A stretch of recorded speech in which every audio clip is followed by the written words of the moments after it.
In Gear.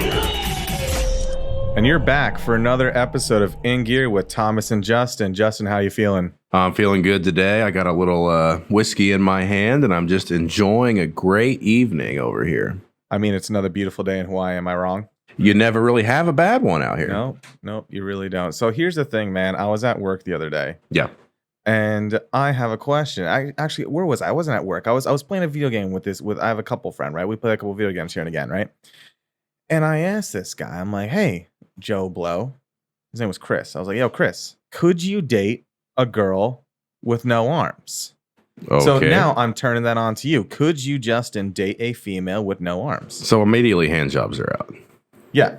Yeah, but I mean, that's what I'm saying. Hand jobs are out. Well, right? let's face it. Yeah, hand jobs are out. Let's face it. I don't want a hand job from a woman 90% of the time anyway. I can do it better myself. Well, that's what the female was. She was saying, like, what are we, like 12? What do you mean hand jobs? Like, I was like, and I told him, I was like, well, he was like, yeah, I don't see why I couldn't date a girl with no arms. I'm like, well, what about fucking hand jobs, man?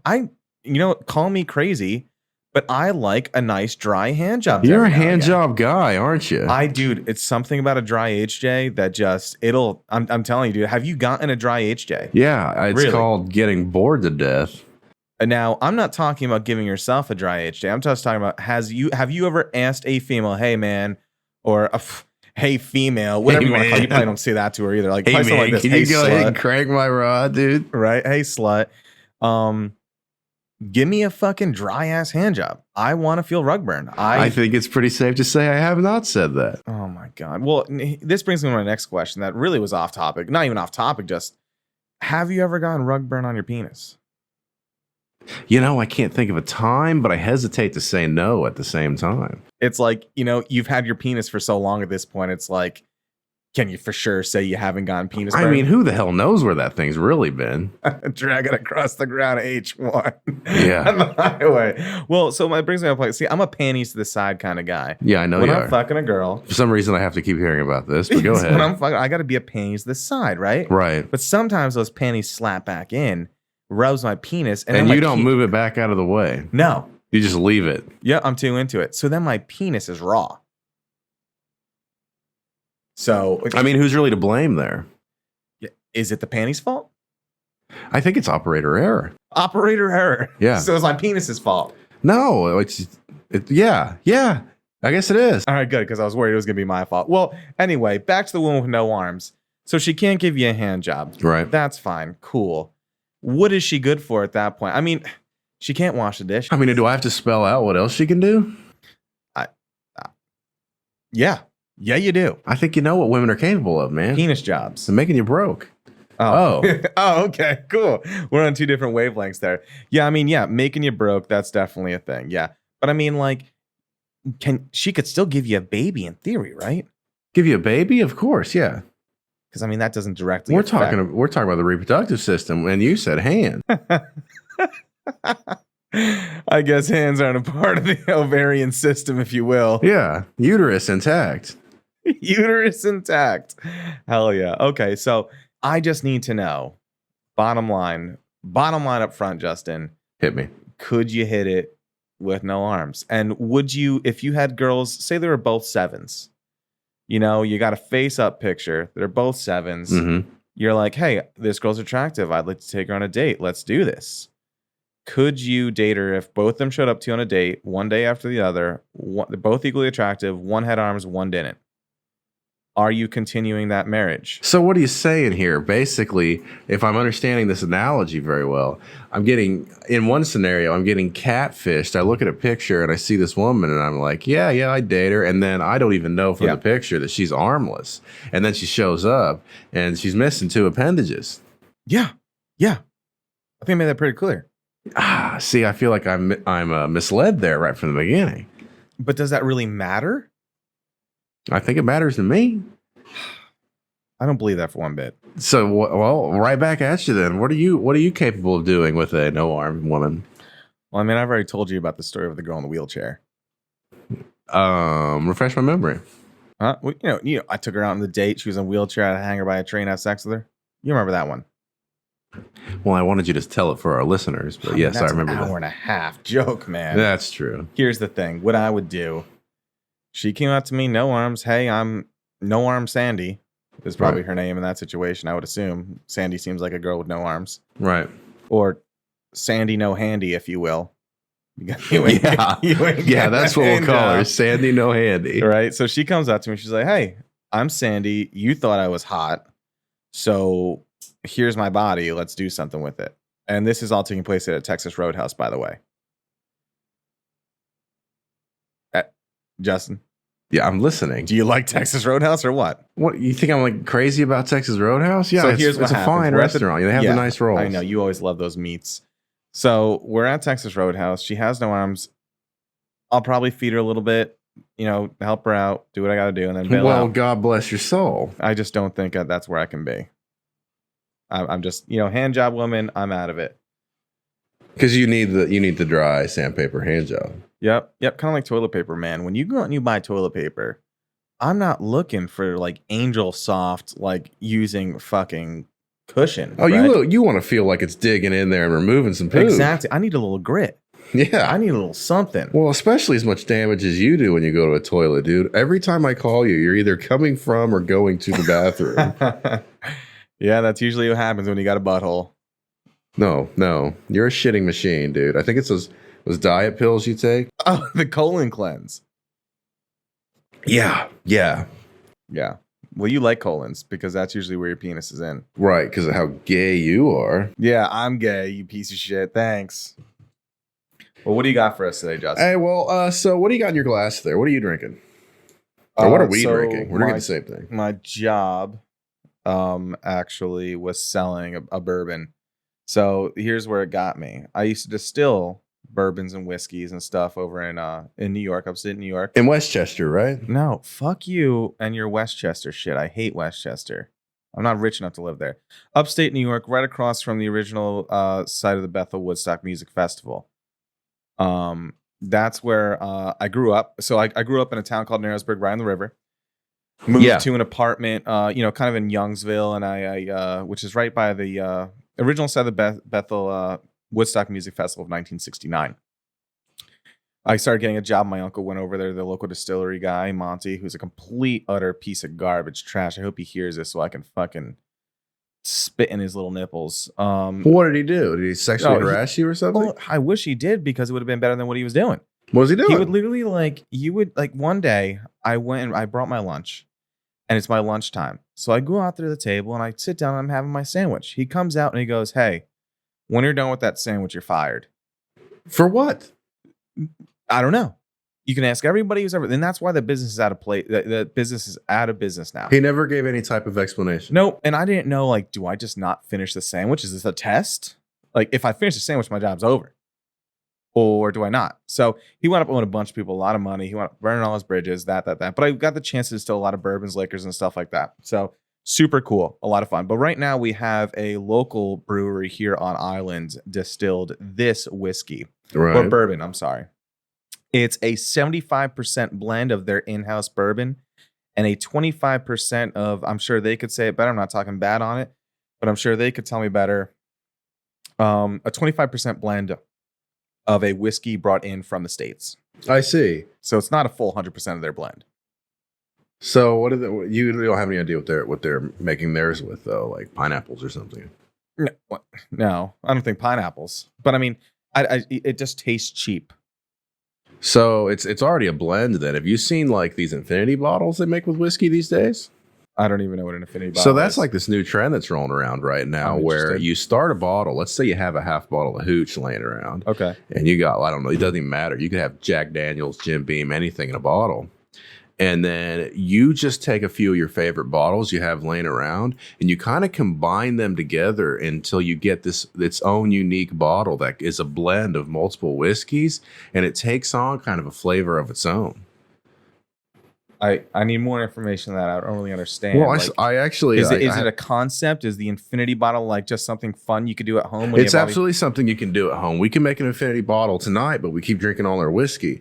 But an infinity bottle is a home version of a functional blending where every sip of the blend is replenished with new spirits, creating a unique blend where you decide what goes in it. So I'm confused. basically, you just if you let's say you like some Maker's Mark and you like that more drier taste, and then you're like, but I also like the way Jack Daniels tastes with their sour mash. You could put a little bit of those together, and then maybe come in with another whiskey, this local brew, whatever, and it evolves as time goes on, where the ratios change, and it's just always something different. So you have one bottle. Right. In theory, you could have an empty bottle, or Yes. a bottle with maybe a quarter of it left. And we say, hey, we have this quarter of the bottle left. Let's go ahead and just add a little of this other bottle. 100%. So basically, you're just mixing a bunch of different liquors together, and maybe it takes on its own flavor, its own that you like. Absolutely. And you may mix it with something that doesn't taste as well as what you were hoping for, or might taste like complete ass. But that's okay, because you can kind of work that out of the bottle a little bit over time, especially if you're a regular whiskey drinker. Yep. You'll have to drink it to get it down enough where you can add enough into the next beer to get away those bad.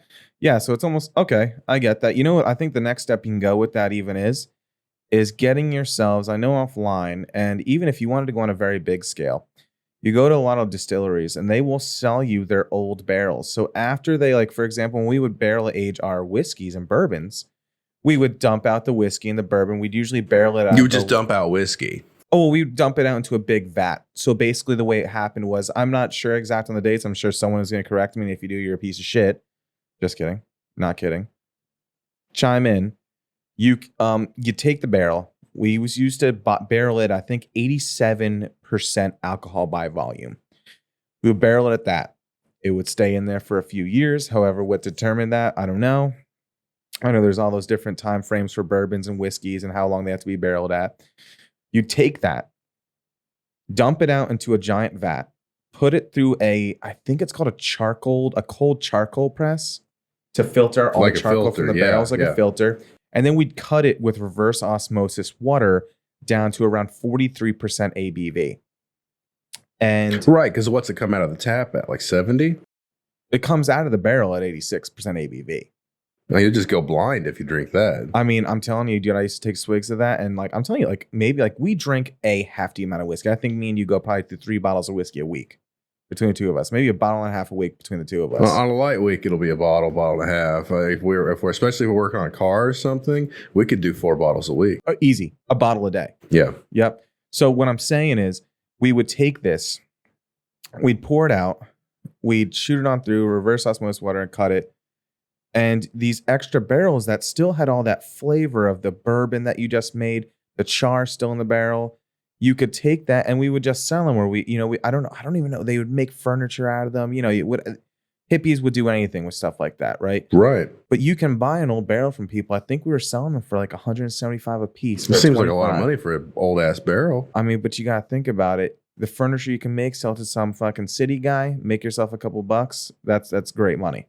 Well, also those barrels are huge. Yeah, so we had 25 and 30s. Right. And they came out of Tennessee, but they were back ordered for so long. That was like, so you could take this barrel, take all these whiskeys you want, and maybe just start filling this barrel up with a bottle a week. Eventually get yourself a bunch and, let it sit, let it just soak in.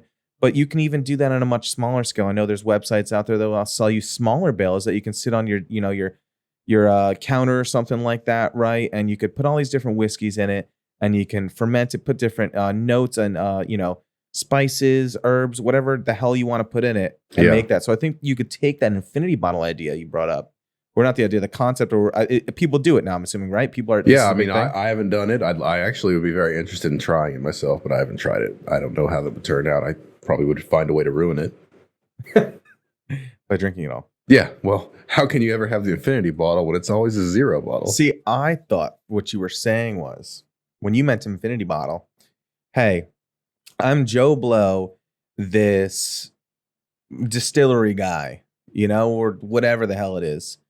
Buy this bottle for a one-time fee of $2,000, free whiskey for life. You bring it back to our distillery, we'll fill it up for you. Oh, and that I'd bottle, put those guys out of business, dude. Yeah, would it be a terrible idea? Or is that just promoting alcoholism? For the company, yes. I mean, you'd have to charge quite an amount in order to make it financially viable for the company. It would have to be a limited run. You know what I mean? I think I've heard about places offering, like, we'll sell you a barrel, but we're gonna give it to you a bottle or two at a time, and you just come back and you can get more bottles until it amounts to whatever a barrel is. Interesting, because I've heard of that, but the way we sold barrels was you come out to the barrel house, we'll hit you up with all these different ages of the way these barrels are, and where they're at, and they're fermenting, soaking, whatever the fuck process it's called, right? You tap it, take a small sample, and they'll have vials, and it'll be like barrel 833. Here is a small little vial of a taste of that. You taste it, and somebody when you buy a barrel, it's an experience. It's almost, I think we were selling for like I'd love to buy a barrel sometime. $4 to $5 grand a barrel. Yeah, I mean, I don't have just $5 grand to put into my fucking alcoholic problem I have. But if you're a company or a bar who wants a barrel of something, you're very interested in that, you take that $4 to $5 grand. The distiller will come to you with a little pouch, a little nice little case. He'll open up this briefcase, if you will, and he'll be like, here is barrel this, age this. I'll give you a whole card on exactly what it is, what mix, everything, all the rye and wheats and barleys and grain that goes into it, and you sample that barrel right out of the jar. And you can sample they'll probably bring you 5 to 10 different samples. You sample them, and you'd be like, you know what, I like this one the best. That barrel is yours. They go back, they pull it for you, and that you buy that barrel. Very interesting. We would also make barrels of complete, like a Manhattan. Like you can get a barrel. A barrel and they'll of make Manhattan? you a whole Manhattan in it. Okay, that's new. Yeah, I agree with you. Now you mentioned earlier how you got your barrels from Tennessee back when you worked for this place. Is that kind of like, how's this work again? So all whiskey comes from Tennessee or something, like all champagne comes from France? Yeah, so that was I still don't know it because what's the phrase? All bourbons are whiskey, but not every whiskey is a bourbon. I get it back and forth. I get it back and forth. It's one of those two. Yeah. I'm sure someone will correct us. It's one of those two. So yeah, same sort of thing. It's not necessarily the place that it's made. It's actually it is. I think it has to be made in America. One of those is specific to America, but I get them mixed up all the time. One's one, one's not the other. But it also has to do a lot of time and how long it's barreled, because you will have, I'm sure you've seen it, you will have baby bourbons. I guess I haven't, no. Yeah, you can buy a baby bourbon. A baby bourbon is just not barrel aged, not as long. I see. Exactly. So I remember when I was working there, we used to make a white whiskey, white lightning, white whiskey. So instead of barreling the whiskey, it was kind of like, I don't even know what they were doing. And put it in a plastic tub. Well, no, here's the thing. Corn was the main ingredient, right? Uh-huh. We would get corn that was already pre-smoked. And when you distilled that smoked corn, that is what gave you the smoky flavor that you wanted in that smoky, dry flavor in the white whiskey. Wasn't really that good. Not a big fan, but I mean, it got the job done. Well, yeah. And how old were you probably when you were working there? Like 21 or something? I think I just turned 20. I see. Well, I don't know how they even were able to hire you, but yeah, at that age, like, who cares what it is? It could be paint thinner. You'll drink it. I remember going to my dad's liquor. Did your dad have a liquor cabinet growing up? No, my dad didn't have a liquor cabinet. I guess my dad's. He had a bottle of hooch and he had some beers in the fridge. Well, my dad had a cabinet, and next to it was his VHS tapes that we weren't allowed to watch. I.e. or not I.e.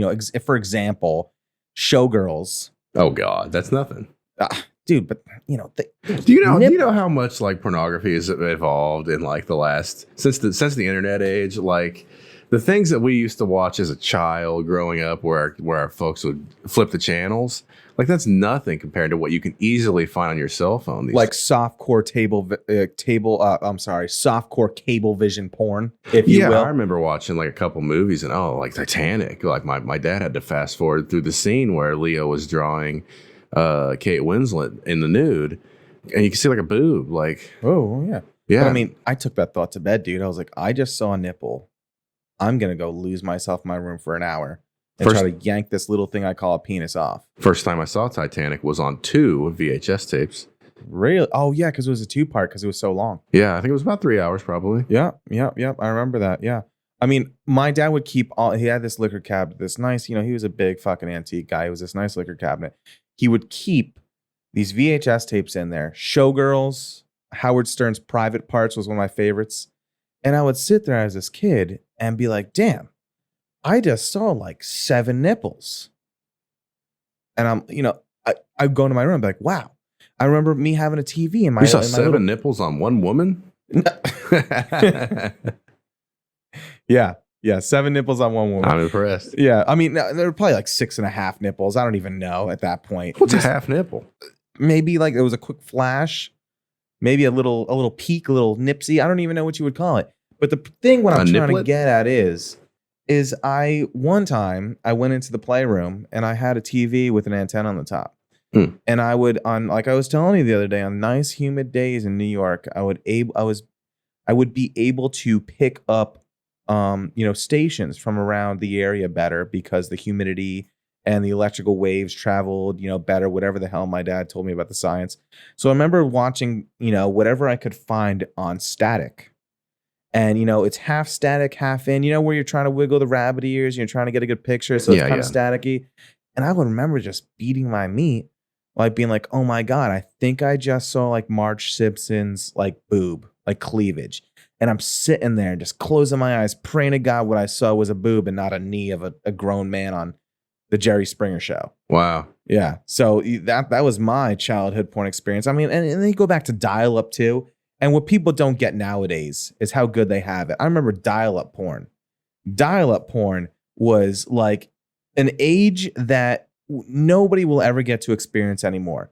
And when I say that, it's like there's nothing more thrilling. I remember as a kid getting on the internet, connecting, no one's home, my mom's in the room sleeping, doing the whole thing. No phone calls are coming through now because the internet's taken up. Yeah. I'm in there. I had to switch the cable. Get off the phone. I'm trying to use the internet, man. Exactly. I'm sitting there and I type in, I forgot what I think I typed in hot naked teens or something as like a 11-year-old boy. Right. And you love 11-year-old boys. Yeah. Well, you are an 11-year-old boy. Yeah. Fuck you, dude. Yeah. Fuck you. So here's what happened. You're watching dial-up porn, right? Yeah. Now let me set the mood for you. You're watching dial-up porn. You got your lotion. You got your Kleenex. And you're sitting there. You just hooked up to the internet. You got yourself a nice Sunny D glass next to you. The Sunny D. Oh my God. Sunny D. You got it ready, right? And here's what happens. You sit there and you click in naked teens. You click the first thing that pops up because obviously that's the best result. Well, at that point, whatever you can get. Whatever you can get. I'm not going to try and load another section of the page because that'll take another 45 minutes. Yeah. So I'm sitting there. I click the link. Click. There I am. Top of the screen. Teens. I'm already have my shirt half unbuttoned. My belt. You like to get naked when you masturbate. Oh, I do, dude. I'm telling you, there's nothing better than a naked jerk sesh. So here's what happens. I'm sitting there, teens. Hell yeah. I'm already sweating at this point. I'm fucking God, what a sight to be seen. I'm punching myself in the nutsack because I'm already ready to go. Now here it goes. Now you see the girl's face. And sometimes a nice face can do it. So I'm sitting there, I'm like, okay, doing my thing. Yeah. Getting to this face action. You're really just warming the equipment up at this point. Exactly. I just plugged it into the diesel engine. It's been warming overnight. It was negative temperatures outside. It's good to go. So now I'm just like stroking it up, trying to see what's going on. Well, at that age too, you could probably like yank that thing like 10 times a day. I used to jerk off until I came blood. Oh my God, dude. You want to make me throw up? Is that what you're trying to do? I swear to God, dude, one time I jerked off, like I had to be like right hand on God, like 23 times in a day. It was when I first found out what jerking off was. And it got to the point where I was like coming blood and in severe pain. But it was cool. Yeah, so anyway, super cool. Yeah, super cool. It's what cool kids do. So anyway, what happened was I get back there. I'm watching this fucking thing come down. It's like bleep. Bleep, it loads a little section from the top down, right? Mm-hmm. It's loading a section at a time, and then comes the top of her boob. I am just over there, just shitting my pants. Like, oh my God, a boob at that age, man, dude, a boob would send you home. A boob will send you. A boob will do you. They say a boob will do you, right? So I'm sitting there. I got this boob going on. I'm doing it. It's doing great, and then comes half a nipple, and I'm like, damn. There's that half nipple. Lose it everywhere. And that's just what happened. I lost it. Dial-up porn, nothing's better. There's never been a better age than dial-up porn. Exactly. Dial-up porn, 1. Thomas's penis, 0. If you have anything you'd like to add on that, listeners, you can go ahead and reach us at ingearpodcast@gmail.com. We'd love to hear from you. You can tell us that we're the worst podcast you ever heard from or anything you want to say. Hell yeah. Well, what do you got for us, Justin? I know you got something in that holster ready. Yeah, so I was thinking about just the other day, we finished up a golf scramble. First competition that we've ever got into in the game of golf. Oh, yeah. Yeah. Yeah, that Yeah. was a deal. So I think we actually did pretty well, all things considered. I mean, for never playing in any type of competition before, we got a third place finish. You know, it was very new for me because I've never played golf until, I met you and you were in Colorado. Really haven't played golf that much. Right. But we were into it. We got into it a lot. And we never played a competition. We always said we wanted to, but never until we got here. Yeah, absolutely. Well, I know it was a lot of fun. I really didn't expect to even place or anything like that. Or I don't know if they really have like a top 3 podium in golf, but yeah. It was fun to be out there and experience that we've never had anything like that before. I mean, we've come out to the club countless times and just swung the clubs at the balls. Usually send them in a direction we don't want them to go, but we had a lot of help too. Though they had those power ups. Yeah, the hand grenades, the mulligans, the yarn. I thought for a second when we won third place, I was like, you know what? Maybe that's a little generous. But then I thought to myself, we're not the best golfers by any means. Certainly not even close. We're not even, but we're not also not shitty. Right. But those power-ups they gave you, like you could be shitty at golf and still do pretty well. I mean, out of 4 people best ball, that was a damn good competition there. Well, I think we had the benefit too. Like there were a few teams that had some other guys that regularly played golf, but we were not going up against really that many serious golfers. A lot of these teams just were people from our work that came out to enjoy the day and play some golf and maybe have even less experience than we do in playing golf. Yeah. I mean, we have the benefit and we, I don't know if you call it home field or home court. What would you call it? Home court advantage? I guess so. Yeah. I mean, we live, 2 blocks away from a golf course. Yeah, we can go out and play almost any time. It's actually the cheapest golf in town, too. Oh, yeah. $7 for 9 holes. It's not bad. That's not bad at all. So, I mean, like we had a little bit of a home team advantage, I'd say. We probably play a little more than your average Joe. And, I think it almost makes it worse because we play so much and we still really don't have much to show for it. We're not terrible. But we should probably be better. We've come a long way in the, 8 months since we started playing. Yeah, I remember. Yeah, you don't have to tell me. But I mean, it was a great time. I was kind of butthurt about some of the other competitors, though. Yeah, I know you told me that your boss actually was mentioning how he thought there might have been a little shadiness going on with our team's performance. In a scramble like that, it was my first time. But like, we came in, what was it, 18 under par? Yeah. I mean, you can have those crazy numbers in a scramble, though. I mean, it's easy enough. Like, you know how I am with my irons. It's easy enough to just plop that ball right on the green. Yeah, especially on those short courses, your par 3s. Yeah, that's where you excel. Exactly. So, I mean, you plop that thing right on the green. We use a piece of yarn. That's a hole in one for that hole. Right. That's super easy. And for those of you who are kind of not very that much into golf or understand, but we had a piece of yarn. We had a 10-foot spool of yarn. And if you plop the ball a foot away from the hole on your first stroke, you can use that 1 foot of that yarn to put in the hole, which is essentially a hole in one, according to the scramble. Right. Yeah. So, yeah, I was kind of butthurt about the people and how they kind of reacted to us winning. I know my boss wanted to win, and, he didn't let me, going into work today, he did not let me forget it, and stuff like that. But, they also didn't buy any power-ups, We, in a theory, we paid to win. Which everybody had the same opportunity. Absolutely. It was a payday thing. Like everyone had gotten paid. We were all on that same page. So they could have easily just bought the same things we did. I think we just took it maybe a little bit more seriously than they did. Well, I mean, we took it seriously in some aspects, but we went out there and we had a couple of drinks and we were enjoying ourselves nonetheless. More than a couple. Oh, yeah. One of our teammates, I don't think he could remain in the cart by the end of the competition. No, he was just chilling for a hot second. I remember we got done with our bottle of whiskey almost at the end of the front 9. Right. And we had to revert down to Truly's, and we're not Truly guys. We are not truly guys. And But you got to do what you got to do. Yeah, you do. Yeah, I thought your irons were on point that game, which I mean, that's hit or miss anyway. You and myself, if we can come out and hit the clubs the way we can sometimes hit the clubs. But you were smacking the ball out of the fairway and getting it up nice and close. And my drives just came out of nowhere. I can't drive like that. I don't know where that came from, but I was blasting those balls. It was really cool seeing that, because I think it was kind of like it took both of our skills and it intertwined them, because usually you tend to have better drives than me. That's just how it is. I know you're good at driving and you're good at your wedges. I'm good at my irons and I'm good at putting. Oh, 100%. Like I rely on you to make those putts. We complement each other. I remember there was this one hole. I took a putt. We're in the same distance. We all, best ball. I took a putt. I just creamed the right hand side of the cup. You took a putt. You just creamed the left hand side of the putt of the cup.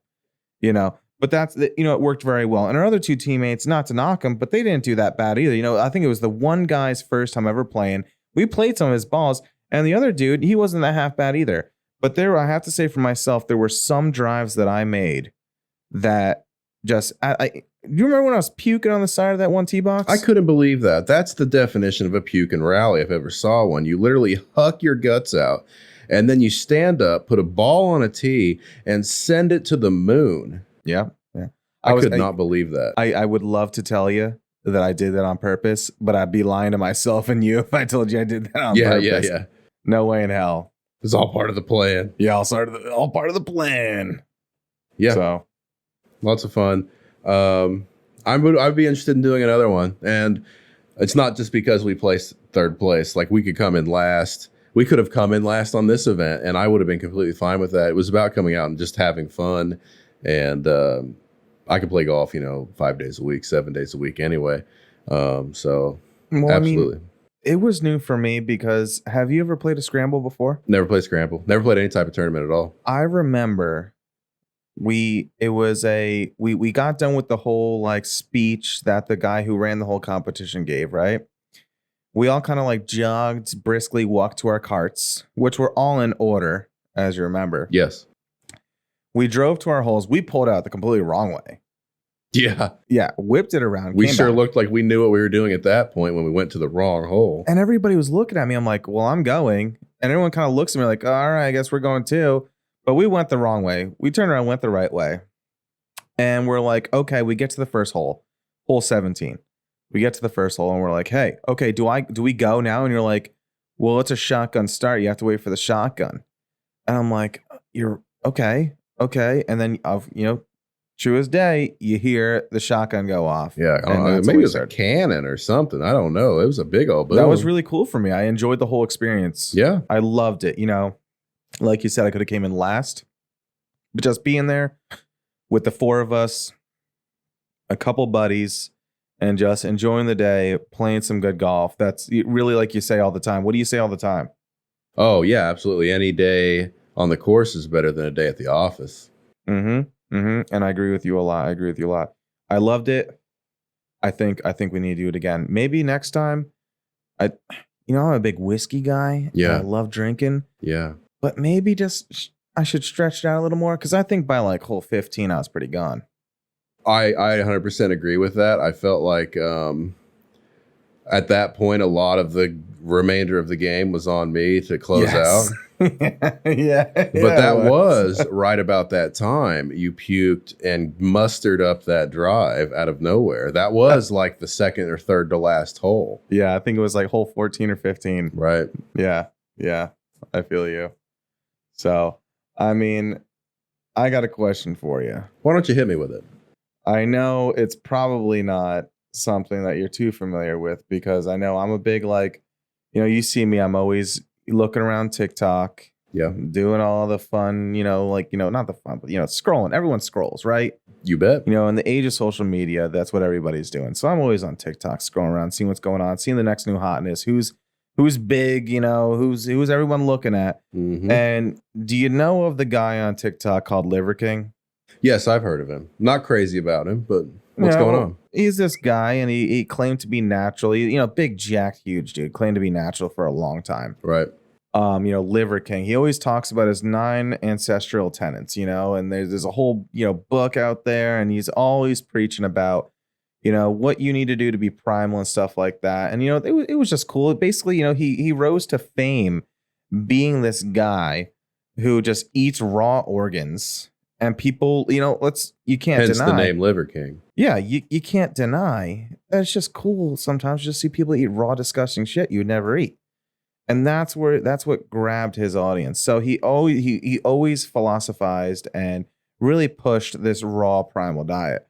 And he was jacked beyond belief. And it's always been, in the I am in no means in the workout or bodybuilding or fitness community, but I think we both kind of steer clear of that area. yeah, I have no interest at all. Right. No interest at all. So he's out there, he's doing it. It's cool seeing this guy, just eat all these raw shits and stuff like that. He's jacked. And he came under some heat, a few days ago, because everyone complained that he's not natural. Everyone's like, how do you get that big being just eating liver? Yeah, I think I saw something on the Joe Rogan show about that. Yeah. So you can't, I don't know. He put it out there. He eats all raw. He eats all these, primal diet type stuff. He has his own line of stuff like that.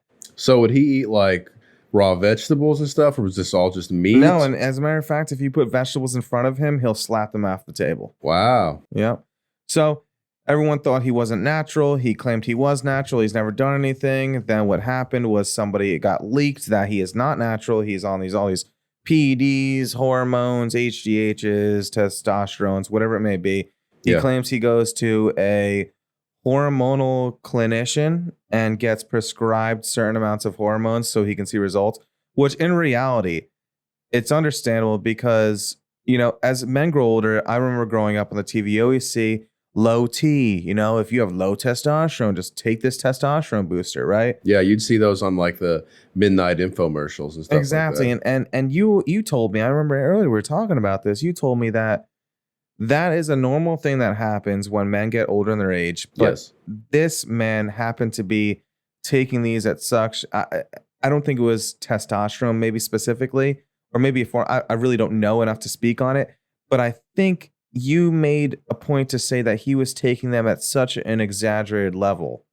Oh, most of the people who look like that, maybe it's not even fair to say most of the people, but a lot of the people who look like the Liver King looks are taking, among other things, a higher than normal amount of testosterone. Yeah. So, but yeah, I've definitely seen him on TikTok and on various videos. And of course, as soon as you see somebody doing great physically, whether it be just being huge and working out a lot, or you see these professional athletes, in the day and age that we grow up in, you immediately ask, well, is this guy beating everybody else because he's on something? It's just an automatic question these days. Yeah. Well, he did come out. He released an apology video. I think we watched that earlier today about kind of, him apologizing. He admitted to his faults. And, I've seen a lot of apology videos in my time, and I think it was nice. It was refreshing. But you did use a statement that kind of rings a bell and stays in my mind when he did that. And why did he do that? So I don't know, but I think it's easy to assume, like, was this just damage control? And I don't know. I can't speak with much intelligence to that. I really am not the most familiar on the Liver King myself. I would expect, though, he's made a name for himself, at least in his social media presence, by saying, hey, I'm healthy. I don't do all these things. I don't inject myself with all these different things. I just eat raw meat. And is he worried about some sort of litigation in his future, any type of lawsuit? Yeah, I completely get that. You know what? He apologized, but a big comment came to mind was he's still out there. You don't just take these hormones and steroids and just get big sitting on the couch. He is still out there crushing it. Like he said, 14 gruesome workouts a week, twice a day. just to, get where he's at. So there has to be, and it can't be denied, there has to be a decent amount of effort that goes into getting to that way, right? Oh, I think so. I don't know. I've never been on anything myself, and obviously, if you look at me, you wouldn't assume that I was. But everything you always hear is, you can't just take these performance enhancing agents and sit on the couch and expect anything to happen. You need to still hit the gym. You still need to train in order to get these results. I think the only issue, especially in the sports side of things, is then you're giving yourself an unfair advantage over other people. In his situation, he's not competing against anybody, at least not in a sports fashion. You might say he's competing against other people, other social media influencers and stuff like that. But yeah, I mean, the thing is too, I definitely, I there's a quote that comes to mind, and I remember it being spoken to me, and it said this: if you're out there, whether you're running 1 lap on the track or 2 tracks, or maybe a half a lap on the track, you're still a half a lap ahead of the guy sitting on the couch. Oh, 100%. Doing something is better than doing nothing. It's always about there, go for a walk, do something. It's going to help you out both mentally, physically. And, like we talked before, we are no sort of fitness gurus. But, given, our experience just living throughout life and just trying to stay fit and just trying to be in good shape, it just takes a little bit of effort. And what the biggest thing for me about working out and doing things like that is, for me, it's the mental rehabilitation. I don't know if you would call it rehabilitation or benefit. I think you would say. Oh, right? I would 100% agree with you. There's been times in my life where I've tried to drag my ass to the gym and stuff like that. And of course, the first few times you go, it's nothing but misery and muscle soreness for days. But I in my younger years, not really that long ago, but a handful of years ago, I was going to the gym pretty regularly, just trying to get myself in better shape, just to feel better and feel healthy. And I think it does do something for your mental fitness, for your psyche, to put your body through a certain amount of strain like that. I felt mentally more stable. I really did. Yeah, I think it's good. So we talked about quite a few things this episode, but one of the things I really wanted to touch on, something that's very close to my heart, and I think really a question that people should be asking themselves, probably ages, what would you say, like 18, I think, right? Would be 18-year-old males to 96-year-old males, right? Yeah, I guess if anybody should, why not everybody? So, exactly. So my question for you, Justin, is, answer it honestly. This is an no bars held, whatever you want to chalk it up to, whatever those funny phrases are. Does penis size on a woman matter to you? I always have trouble answering this question. Because immediately you want to say no, but then that's the wrong answer. Because I think it does. Is it a matter of size? Is it a matter of, you say penis size matters to you on a woman? Well, I don't like my women to have penises, dude. That's not the question, man. The question wasn't, hey, do you like them to have penises or not? The question is, does the penis size on a woman matter to you? Well, I wish our technical director, Sean, was here to answer this question. I'd love to get his opinion on that. But I guess I'm the one stuck here answering this ridiculous question. Yes? Okay, cool. Very respectable.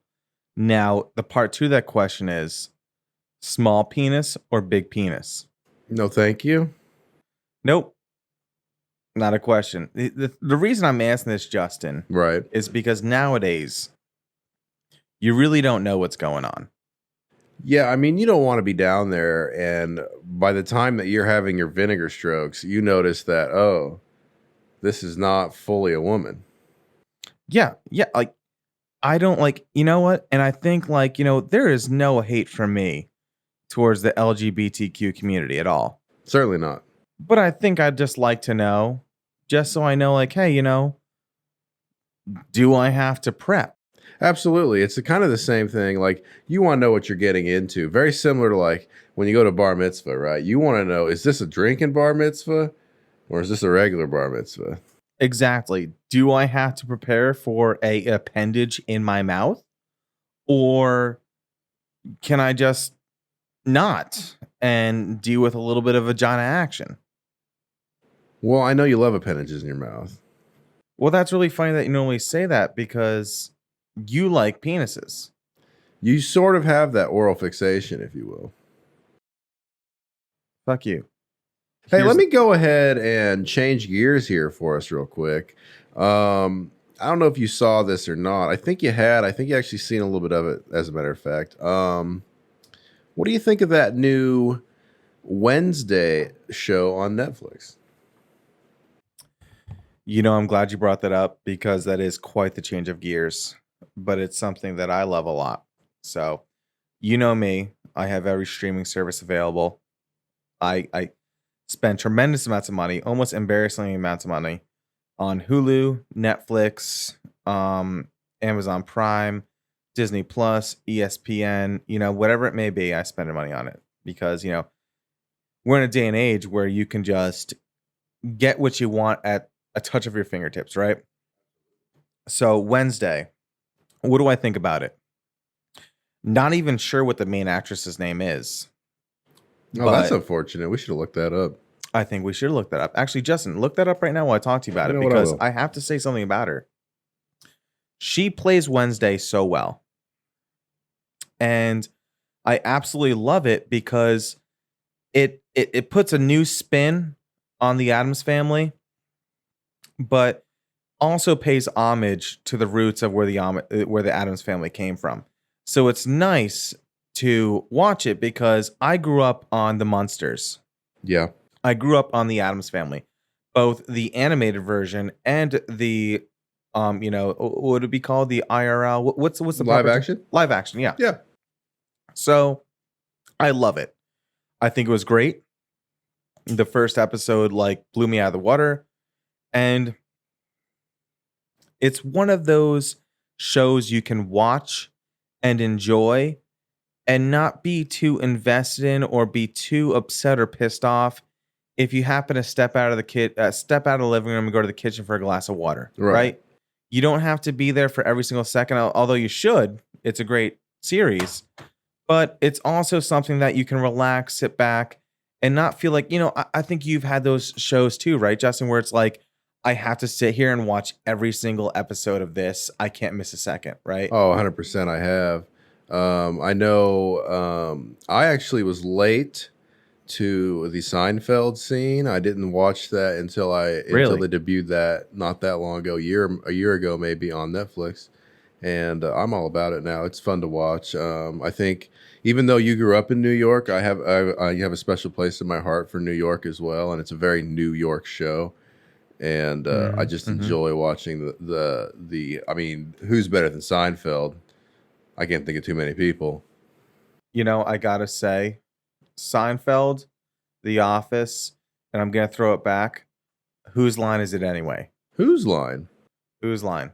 Great show. Great show. That's a good one. But bring it back to Wednesday. I think it's great. I love it.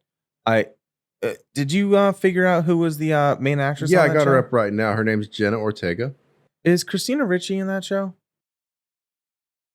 I don't see her on the cast of I feel like characters. Oh yeah, Christina yes I do. is She's right Christina there. Ricci in that show? Yes, she is. Okay. Catherine Zeta-Jones. Who is the fat dude, the fat Hispanic man that he's like one of those actors. He plays Gomez. He's one of those actors that's in a lot of movies, Yeah, but he's not. He's like, I don't even want to call him a B class fucking actor because I really don't feel like he is. that's Luis Guzman. Luis Guzman. But I feel like, and I really don't think he is, but I feel like when I look at him, I think of the movie Rat Race. Was he Where- in that? I don't think so. But the thing about Rat Race, it was like, hey, let's put all these B class actors that we can find. Nobody real huge. Yeah, nobody real huge, but enough like B class actors that you almost equal one or two A class actors. I can buy that. You know what I mean? It's like you get enough of those guys, yeah, it's like, well, this has to be a good movie. I've seen these guys. I can't really tell exactly where they're from, but it's enjoyable and I don't hate it. It's not like, I don't ever like get a bunch of people together and watch American Pie, right? No. It's like you've seen it or you haven't, you don't go back and rewatch it. Or that movie Sex Drive. Those B class, still good movies, but nothing that you're gonna be like, hey, like I can't tell you the amount of times that me and you have sat here and watched the new Top Gun together. Or, Oh yeah, bigger picture, you know what I'm about to say. I What already movie? know. All right, well tell me what I know. Tell Saving me. Private Ryan. Saving Private Ryan. The amount of times we have, the hours, I think we've probably combined together have watched that movie over 400 times We're in at the our point lifetime. now where we can almost recite word for word as it plays. Every line.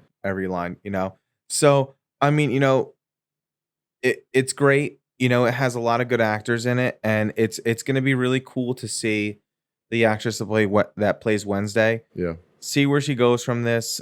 See what's all about it, and really like I don't know. Maybe they'll do a second season. I know a lot of these Netflix shows, and I don't know about you, but I've watched. There's this one show called Ratcheted or Nurse Ratcheted, or I think it's called Ratcheted. I think And I've seen a little bit of that. yeah, That one's a little weird, isn't it? yeah, it is a weird. It's like a murder. It's from that girl who was on the American Horror Story. Um, fuck, I don't know her name, but she played. She was in almost every season of American Horror Story, and she played in Ratcheted, and it was really good. And I got super into the series, but they did one season, and I'm waiting for season two. And I really just hope that doesn't happen with Wednesday. I don't want it to be a one season spin-off done and that's it. You know what I mean? Do you think we're done with that Dahmer show? Are they going to bring that back? Oh my God. I pray to God we're not done. And I think they might have shot themselves in the foot with that one because it seems like they kind of laid it all out. This Well, is it's a what. story everybody already knows, Mhm. but maybe not to the extent and detail that they go into in the show. And a lot of that is pretty damn accurate. Oh yeah, I agree 100%. And you know what they did about that is they did a good job of not glorifying what he did, but telling the stories of both the victims' families, and Jeffrey Dahmer and Jeffrey Dahmer's parents. So it wasn't like a hey, although in turn, just it happened. It glorified Jeffrey Dahmer. I mean, they had a sexy actor play Jeffrey Dahmer. You know, this year in Halloween, everybody was Jeffrey Dahmer. Is that right? I didn't know that. Yep, I couldn't tell you how many TikToks I've seen, how many Facebook posts, how many Reddit posts of everybody just want to be Jeffrey Dahmer. Well, that's And probably actually good because I think the last, I don't know, 5 or 6 Halloweens in a row, your most popular costume is probably one form or another of the Joker. Yep, I agree with you. That's always a fallback. But I have to say, it's interesting because a lot of people this year went as Jeffrey Dahmer, but back in the day, if you've watched a documentary, have you not, or the new series, right? Dahmer, I have, I've seen about 1 episode. So when he first got, apparently, according to the series, when he first, got, I don't know what you say, incarcerated and caught with everything, they made comic books, they made Halloween costumes of it, and that was kind of like what happened when it happened. There was a big long break. We had these serial killer spin-offs here and there, but we came back to it. They made the new series, and now there's Jeffrey Dahmer costumes again. It's almost like it pays testament to that old saying, history repeats itself. You know what I wonder, and this is probably because I grew up in Kansas, but you have these famous cases, Dahmer, the Unabomber, several other ones we can go down the list, and they get documentaries and shows and specials done about their high-profile cases. One I don't see is this, I guess you'd call him a local serial killer, if there is such a thing, Dennis Rader, known as BTK. You ever heard of him? Honestly, I have not, but I want to know. I'm a big crime fan, so please enlighten us. So BTK stood for bind, torture, and kill, and he had murdered, I want to say, maybe about 10 people or so in the 70s and 80s, and then just kind of went dormant. And people weren't sure if he had died or what had happened. And then in the early 2000s, he killed another person, I believe, and they weren't even sure if it was him at the time. And then he put some letters out that basically he's back again. Really? Yes. And I can't fully remember how they ended up catching him. I think he was a victim of modern technology, just being an older man at that point. Oh yeah, I mean, just being out of the game, like technology catches up with you. Right. And What I you're either in believe the scene or I you're think not. he went to like mail a letter at the post office. He would mail letters to the Victims' to the families. local news stations and No. tell them Oh, okay. they must publish these letters Yeah. basically about him saying, you know, I'm BTK and fear me, etc. And I think they caught him on a security camera, found out who mailed that letter, and they got him. And how far away was that from where you grew up in Kansas? Not even an hour, probably 20, 30 minutes away from where I grew up. Really? Yeah. Okay. That's kind of, there has to be a certain sort of like, I don't know if you'd call it terrifying, but kind of like, when something like that hits so close to home, it's kind of like, it's kind of weird, right? Or how do you feel about it? Because like, how do you feel about that sort of Well, I situation? mean, of course, he was mostly after young, vulnerable women. So he Okay. probably didn't have a lot of interest in me in the first place. Yeah. And because most of his killings and most of his crime spree actually took place before I was even born, except for that very tail end where he came back and just Yeah. decided to do all these things. I learned about the case as they were discovering who he was. So there was never really any fear of who he was when I was growing up. Well, I know we didn't really want to talk about much dark things this last portion of the series, the episode rather. But I was wondering if it'd be cool with you if I touched on a subject that's very close to my heart, something that affected me closely, that is kind of along the same realm of that. Well, hit me with it. So I grew up in upstate New York. Schenectady, right? No, I fucking hate you. No, not Schenectady, Tong. Not Schenectady. I grew up in upstate New York on the Delaware River. Okay. And growing up in a small town called Narrowsburg, New York, right on the Delaware River that separates Pennsylvania and New York. It was the narrowest part of the river. The same person who designed that bridge, the Narrowsburg Bridge, designed the Verrazano-Narrows Bridge. Oh, is that right? Correct. So we, I grew up in a amazing household, no complaints at all. And we had this very good family friend. We were part of the church at the time, and we had this very good family friend named Catherine Novak. And I think I gotta say, if my memory serves me correct, it had to have been 2 weeks before Christmas. And we've had this friend, Catherine Novak, forever. Her and her husband, Paul Novak. Paul was a big street bike guy, big motorcycle guy. We would go over to their house. She would watch us. We would watch their kids. Just when you're a kid and you're 11, 12, 13, you kind of switch off between both women in the house are working, so you kind of like help each other out, right? Mm-hmm. And so we were very close. It was my mother's at the time. It was my mother's best friend, Catherine. Catherine and my mother, Susan, her best friend.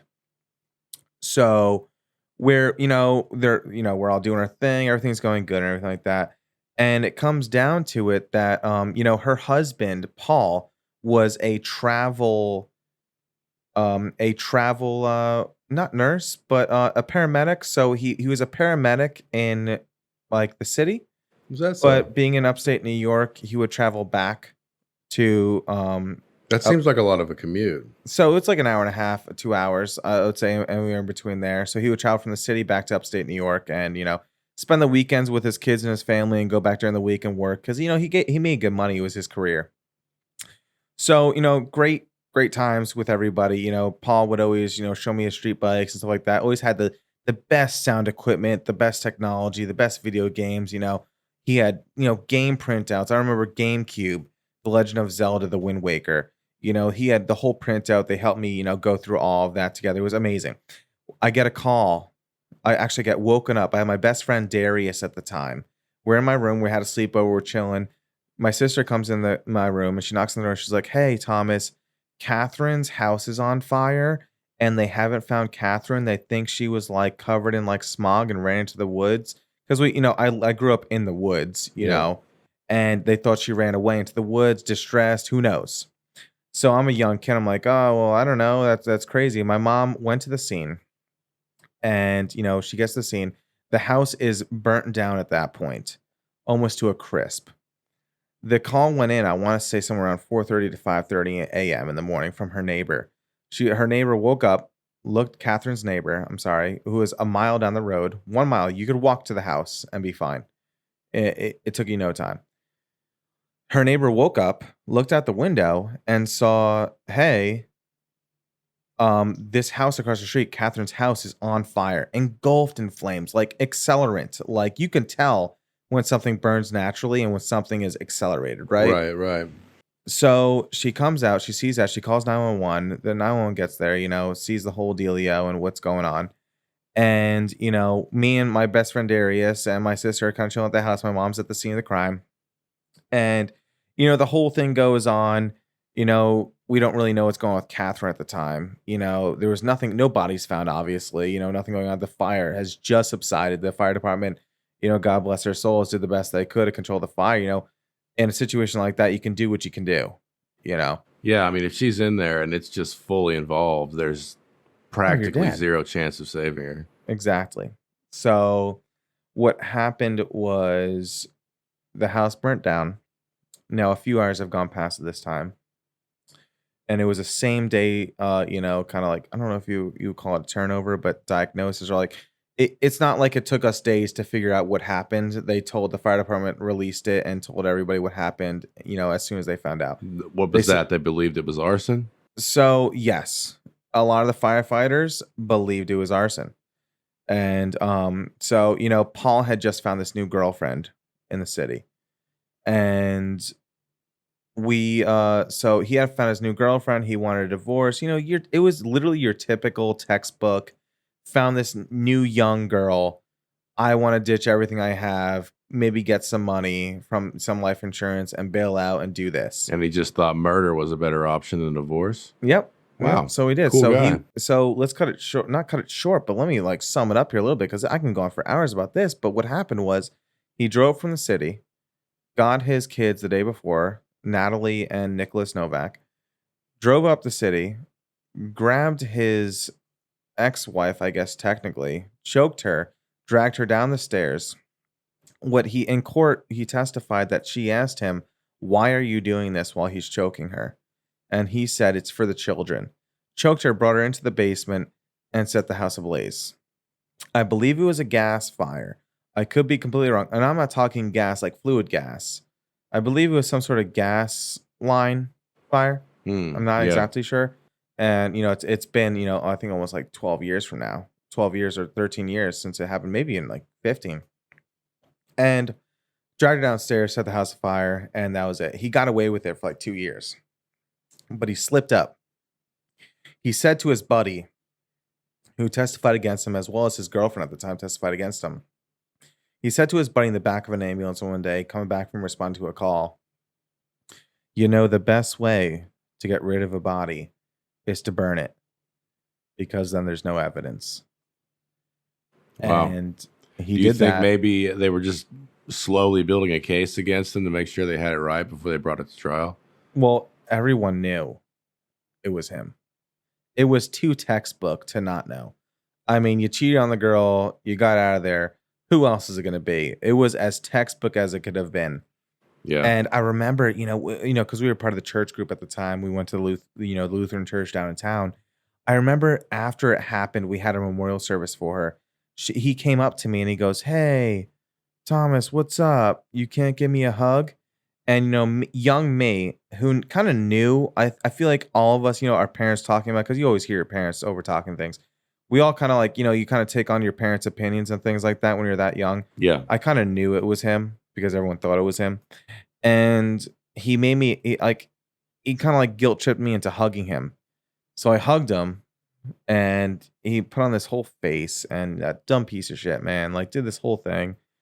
And that's what happened. And, like, just I know we veered off from Wednesday down to murder, down to Kansas, but like, yeah, dude, sometimes those things like that, it's the least expecting, like, times, and it's sometimes it can be the obvious, and sometimes it's not. Sometimes more cases are difficult than the other.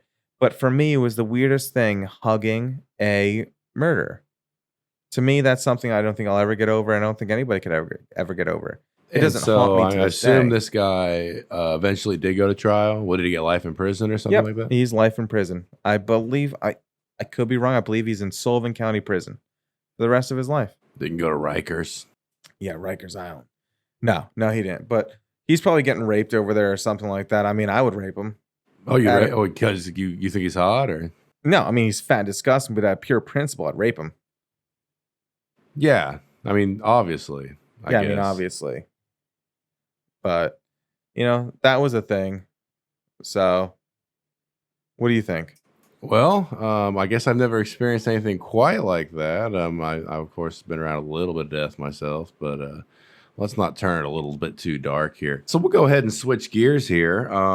Throughout this episode, I know you've been enjoying a little bit of that whiskey, and I thought I'd check back with you and see, after having a couple of them, how they've affected your palate. What do you think of that brand of whiskey? To be honest with you, I think it's doing me just right. You think so?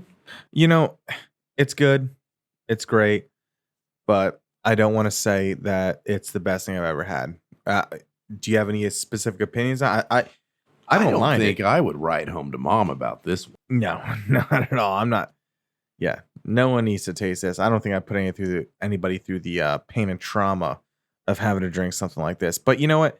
It's not bad, and I'm always down to just try different types of whiskeys, and from wherever it may be, what any distillery anywhere. Yeah, well, and that's kind of the in-gear promise you can get from these two idiots right here is if we like a whiskey or we don't like a whiskey, we're going to go ahead and let you know, or a wine or a beer, whatever it is, we're going to go ahead and give it a taste, and we're going to give it an honest review.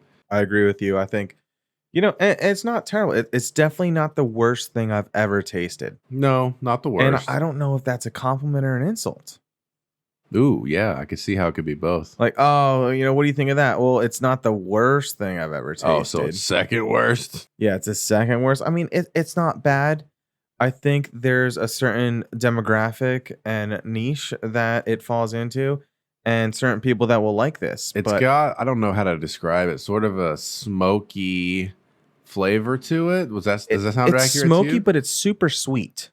Sweet. Yeah, I'm not getting that. I get a lot of sweetness, so it's like you mix it. Try to mix it with a Coke, or even drinking it straight. I get the smokiness, but mixing it almost brings out a different flavor profile, if you will. Yeah. And I get super sweet, it's super sugary for me.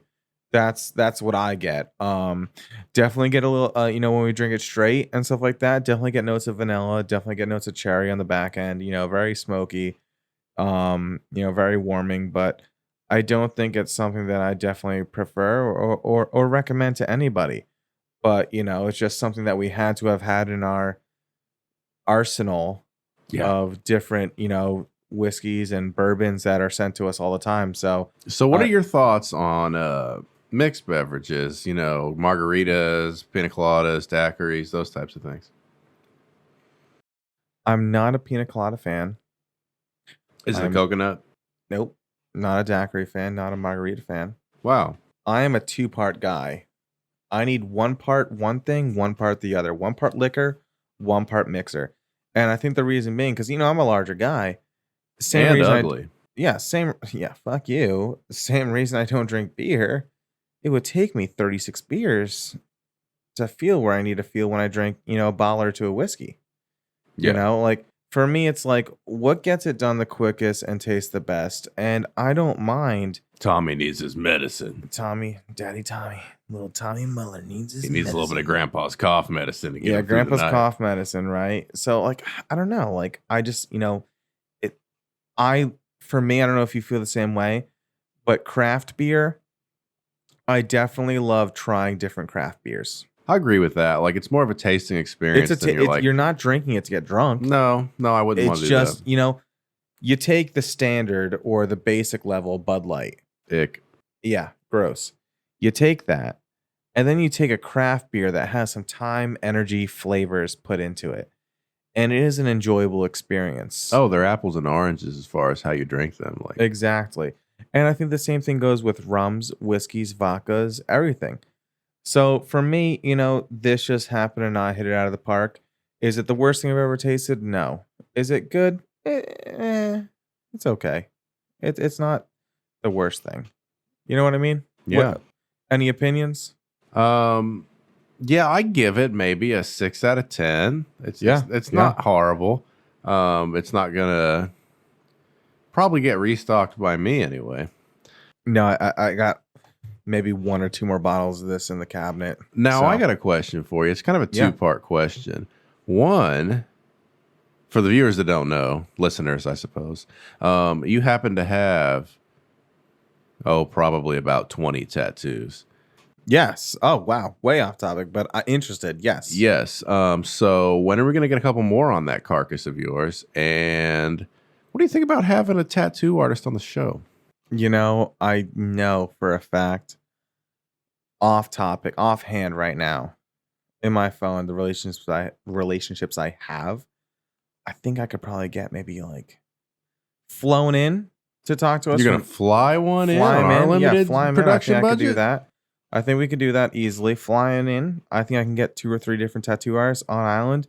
I think about the same, 2 or 3 different tattoo artists. Well, I feel like if you fly someone in all the way out to the Hawaiian Islands, they ought to throw a free tattoo in there. But then they probably wouldn't have the right state licenses. I don't know. I don't even know how that works, but I have to say, I would love to have a tattoo artist on the show. When am I getting another one? I don't know. When I have an extra $100. What do you say about your tattoos? Oh, I think I just stole this from somebody else. I did not invent this, but like, you know how it is. What do your tattoos mean? It just means that I had an extra $100, $200. Yep, that's what I think. I hate that whole philosophy of you need to have a meaning behind a tattoo. And maybe for some people that works where it's like, well, my first tattoo, it needs to mean something. No, you're just stupid. Oh, I think that's very commonplace where on your first or second tattoo that you really is like, oh my God, it's going to be on there forever. Well, just tell I us better a make it bitch mean if you're something. a bitch. Yeah. Just tell us, and it's okay if you just want to get something to get something. And what's your first tattoo? How much was my first tattoo? What is it? What is my first tattoo? Yeah. So I'm a big traditional tattoo fan, so Jerry style tattoos. Yeah, big. So I got a is the big keyword boat, along with a compass, some roses, and a pocket watch. So I basically told this tattoo guy, I was like, yo, I like what's on the wall here. I like these 4 different things. What can you do for me? He came back to me in 2 days, drew it all up, and was like, here you go, man. Let's do this. And actually, for my first tattoo, is quite large because it came out to like 8 hours, the first total session. there. Actually, if that's 8 hours, he knocked it out pretty quick. Yeah. I mean, it's fairly large, but my other tattoos, I'm a big fan of patch style tattoos. So I usually get, I have like 18 on this arm. I usually get, 2 at a time. And, for me, it's a lot more about the conversation you have with the tattoo artist, because if I can do anything just to talk to somebody about their life, what's going on, I'm a big people person. So whatever excuse I can get to like, learn something, for example, Justin, if you go up to like fucking Joe Blow and he's a rocket scientist, whatever. Yeah. We could talk to him for hours. I think so. You You're know? a very talkative guy like that. Exactly. Like, And I think too, with what you were saying about the tattoo artist and how you can just talk to people, I think especially for those who have never gotten a tattoo, they don't really realize like that strange interpersonal relationship that you share with that artist for that period of time. Like if you just sit would there, some say it's mute- intimate? Intimate? I think that's an appropriate term, not sexually intimate, but Yeah, intimate. I mean, like, hey, guy, you're about to put this on my body forever. Can we talk about it? And you have to give a lot of trust to that artist. Oh, you have to, and like I remember my first tattoo. The first half, it was a lot of talking about stuff and just talking through it because it was my first tattoo. But the second half, earbuds in, business time. That's all we're doing. Yeah. You know, and I think there is a certain amount of intimacy that comes with that. And for example, my father came out to Colorado when I was in Colorado for a while. He went out to Colorado and he got his tattoo, and I can't speak enough. He's done all my tattoos. Jimmy South out of Colorado Springs, Six Crows tattoo at the time. Actually, Heebie-Jeebies, then Six Crows. I'm not sure if he's still doing what's going on, but Jimmy South has been absolutely incredible with his tattoos. And he really just talks to you, and he wants to talk to you about it. And he's one of those tattoo artists that doesn't leave you hanging. He's not in his own world, and he wants to be a part of that experience with you. And I can't say enough about that. And it's the most comforting thing for, somebody getting tattooed. Yeah. Now, I'm not sure. Do you have a tramp stamp tattoo, or when are you going to get one? I mean, I think for the sake of the show, I wouldn't be against it. What about like a nice taint tat? Like on my penis?